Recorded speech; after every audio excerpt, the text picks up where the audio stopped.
Start with Ms. Bublock. What do you think should be high priority items in the city budget? Where would you prioritize the status of city streets?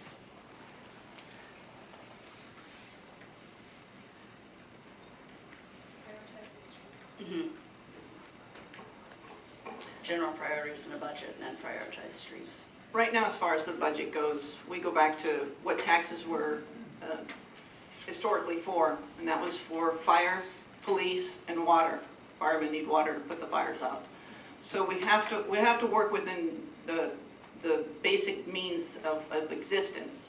So my top priorities are going to have to be those three as well. The water is important, that we have public safety, and the roadways tie into it as well. They're hugely important in that I'm tired of blowing out tires and rims and not even driving fast.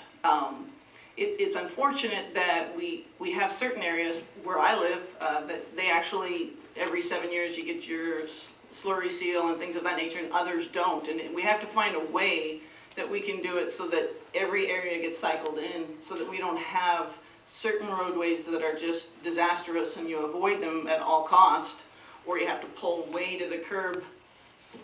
And I'm done. Mr. Alvarado. Well, just like I said in my opening statement, public safety, infrastructure, and roads in that order are my high priority items. City streets, like I said, I'll fight to include maintenance in those for every year. Okay, thank you. Ms. Jackson? Well, I sit on StanCog, which is the transportation committee for the county, and so I know our roads issue a lot. And I asked for $10 million from anyone who has it, so we can redo Fulkerth for our Turlock Industrial Park. We have $80 million of current road repair right now. A third of the city, as Amy alluded to, is the northern part of the city are in assessment districts. The rest of us, where I live, is not. And right now they're paving. And I get asked every time I go, probably every third or fourth house I knock on, they ask me, why are they paving the north roads? So I give them the 2-minute version of how the assessment districts work. So as a city, we had a forum, and we need to decide how we're going to fix it, and it might have to be a citywide ballot. Okay, let's keep going. Is 30 seconds? Oh, I keep going. Sorry. So what we need to do is we had a hearing on this, or a public meeting on it, and it was very sparsely attended. So I would love for us to go out into the community if I'm reelected, and we need to talk about this, and we need to find out if people want the people that live in the non-assessed districts for roads, if we're willing to pay for it.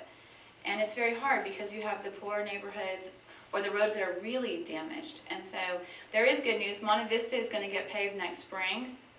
Finally, I know. And I will say I worked hard to ask that we apply for ARRA funds for Canal Drive.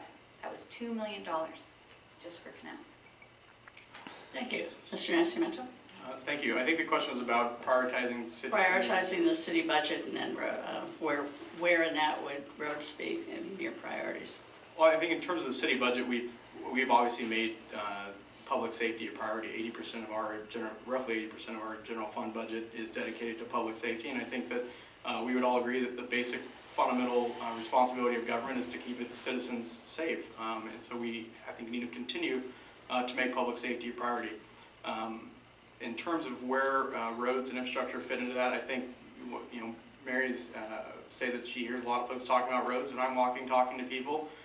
Roads is a big issue.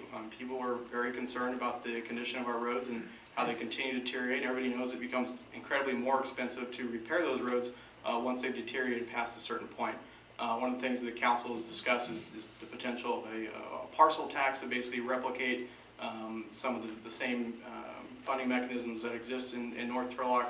One of the things that the county has discussed countywide is a half-cent sales tax measure to fund road improvements.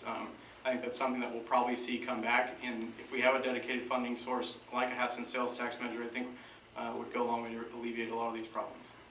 Thank you.